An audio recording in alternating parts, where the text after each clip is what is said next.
Indian forces, in their unabated acts of state terrorism, martyred 10 Kashmiris this year so far in Indian illegally occupied Jammu and Kashmir. According to a report released by the research section of Kashmir Media Service, 8 of these Kashmiris were martyred in a fake encounter or in custody.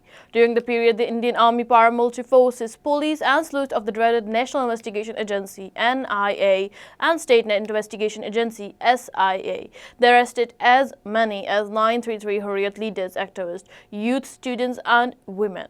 At least 32 persons were injured due to the use of brute forces and tractor shells on the peaceful protesters by Indian forces personnel. A house was also damaged by troops during cordon and search operations in the period.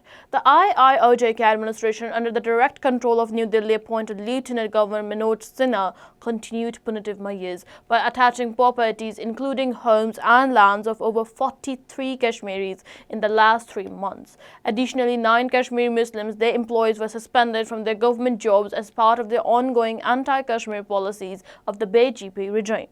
The report says India is using state terrorism as an official policy of punish Kashmiris for challenging its illegal hold of Jammu and Kashmir.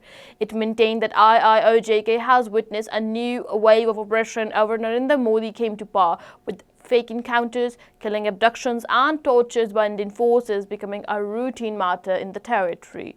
The report added that Indian troops brutally in occupied Jammu and Kashmir increased to an alarming level after the RSS-backed IGP regime, through military forces, illegally revoked the special status of territory by abrogating Article 370 and 35A on August 5, 2019.